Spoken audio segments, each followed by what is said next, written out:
Hello friends, welcome in this class. आज हम लोग कुछ नया देखने वाले हैं। कैमरे में बंद अपाहिज जो हमारा आज का अध्याय है, उसे आज हम लोग सिंपली उसका व्याख्या सब कुछ पढ़ेंगे।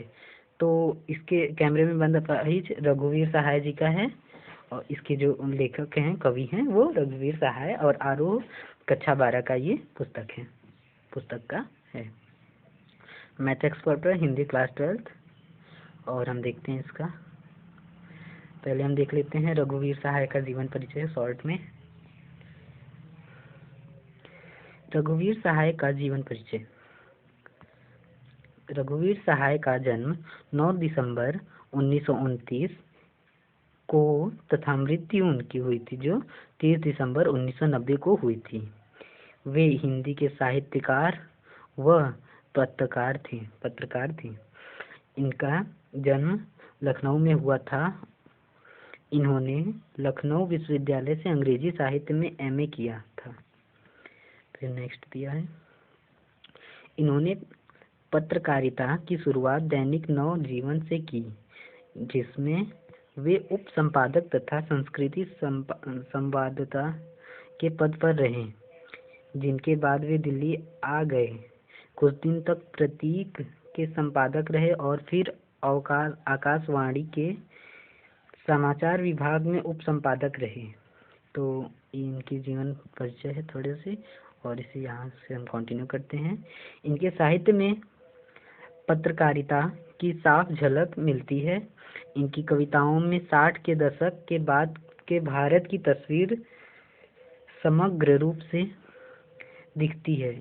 इनकी कविताओं में मुख्य रूप से सामाजिक और लोकतांत्रिक में व्याप्त असमानता, शोषण, हत्या, आत्महत्या, विषमता, दस्ता, राजनीतिक संप्रभुता, जाति धर्म के बढ़ते समाज की कोई जगह नहीं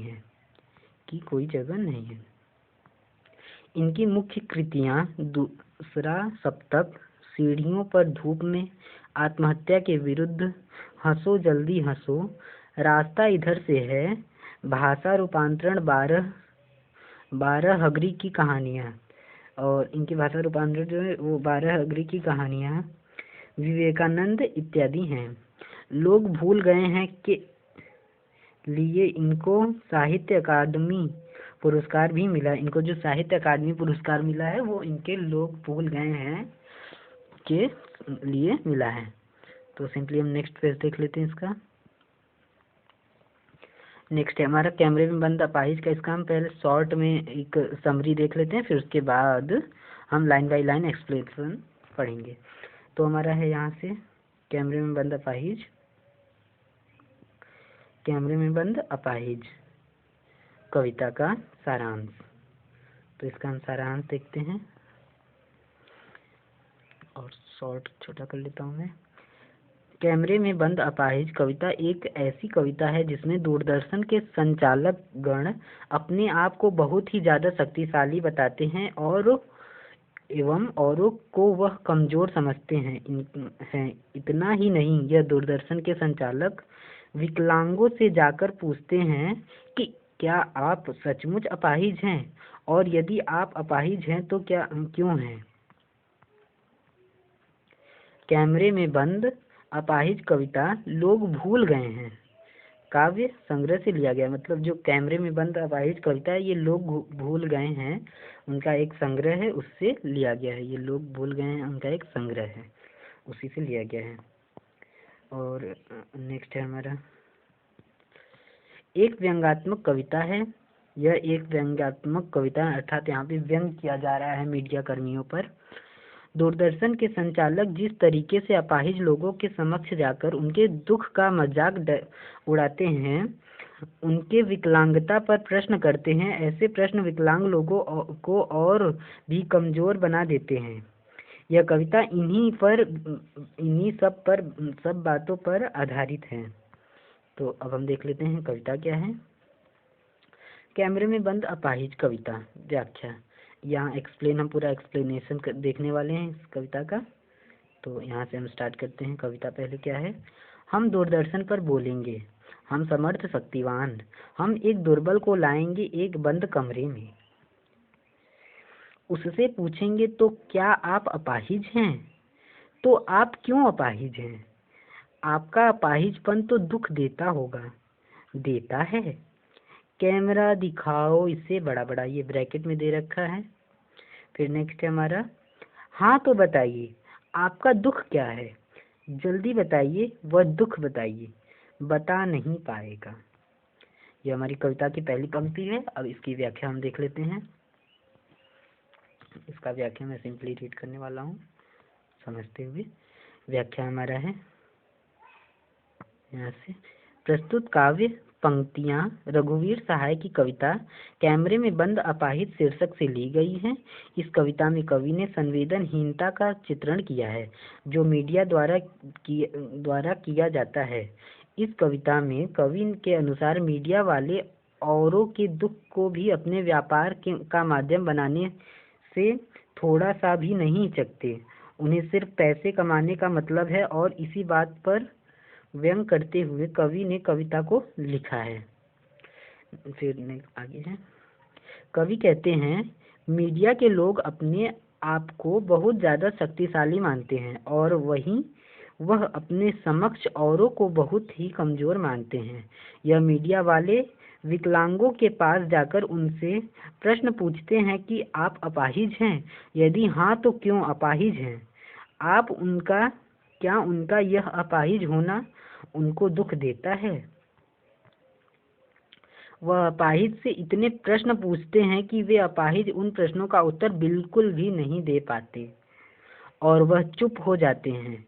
और जब वह चुप हो जाते हैं तभी यह मीडिया प्रवक्ता अपनी कैमरामैन को निर्देश देते हुए कहते हैं कि इन विकलांगों की तस्वीर को हमें स्क्रीन पर बहुत बड़ा बड़ा करके दिखाओ और ऐसा करके वह उन लोगों का अपमान करते हैं, उनको जिल्लत देते हैं, उनका मजाक उड़ाते हैं। तो हमें लगता है कि आपको ये फर्स्ट पंक्ति समझ आ गई होगी और नेक्स्ट देख लेते हैं। अगर आपको नहीं समझ में आए तो आप वीडियो को रिवर्स करें और एक बार फिर से पढ़ते हुए समझें। नेक्स्ट पंक्ति हमारी है, वो है, जूम कर लेते हैं थोड़ा। सोचिए बताइए आपको अपाहिज होकर कैसा लगता है? कैसा यानी कैसा लगता है? फिर ब्रैकेट में है, हम खुद इशारे से बताएंगे कि क्या ऐसा? सोचिए बताइए, थोड़ी कोशिश करिए, यह अवसर खो देंगे। आप जानते हैं कि कार्यक्रम रोचक बनाने के वास्ते हम पूछ पूछ कर उसको रुला देंगे। इंतजार करते हैं आप भी उसके रो पड़ने का। करते हैं, यह प्रश्न पूछा नहीं जाएगा। तो इसका भी हम भावार्थ देख लेते हैं। यहाँ से व्याख्या है हमारा, आगे बढ़ते हुए कवि कहते हैं कि यह मीडिया के प्रवक्ता इतने क्रूर प्रकृति के होते हैं कि वह जानबूझकर अपाहिज लोगों से बेतुके सवाल पूछते हैं ताकि वे सवालों का उत्तर ना दे पाएं। जब सचमुच में यह अपाहिज उन सवालों का उत्तर नहीं दे पाते हैं तब यह मीडिया के प्रवक्ता खुद ही उन सवालों के जवाब देना आरंभ कर देते हैं। अपना नाम कमाने के लिए यह मीडिया के प्रवक्ता अपाहिज लोगों को कहते हैं कि यदि आप अपने पीड़ा को हमारे समक्ष नहीं बता पाएंगे तो लोग कभी नहीं जान पाएंगे। आपके दुख एवं दर्द को उन्हें जानबूझकर उनके कमजोरी पर चोट पहुंचाते हैं। आपके दुख एवं दर्द को उन्हें जानबूझकर उनकी कमजोरी पर चोट पहुंचाते हैं और उन्हें रोने पर मजबूर कर देते हैं। कवि ने ऐसा कहकर समाज पर भी कटाक्ष किया है कि समाज के लोग अपना मान सम्मान पाने के लिए किसी को भी दर्द में रख सकते हैं। तो अब आगे हम देख लेते हैं कविता। आगे की कविता है,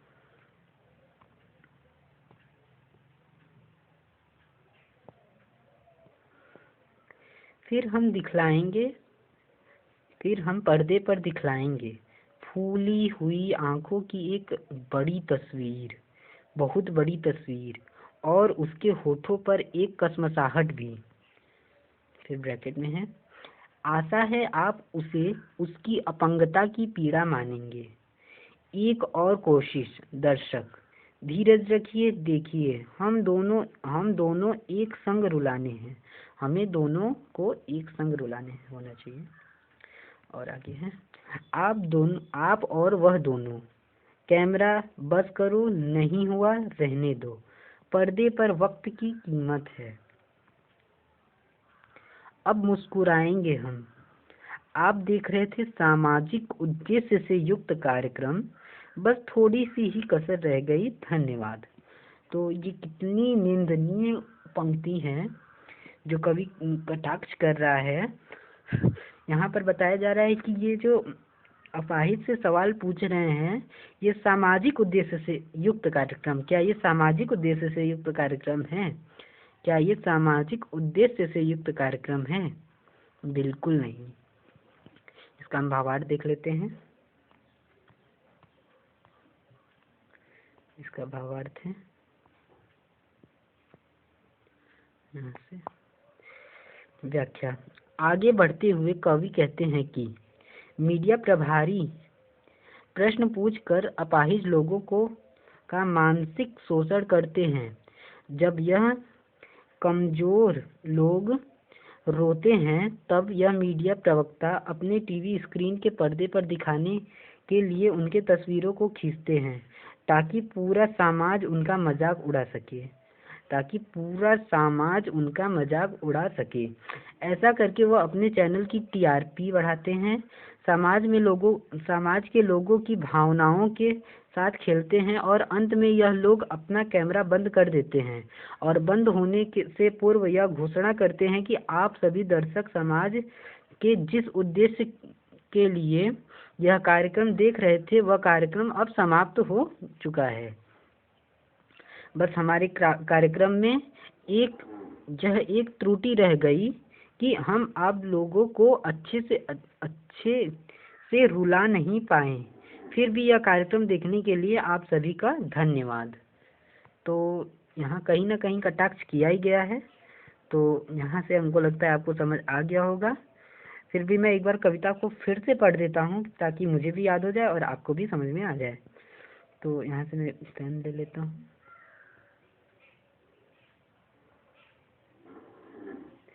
यहाँ से जिम करते हैं, कविता पढ़ते हैं फिर से, और कविता याद कर लेते हैं।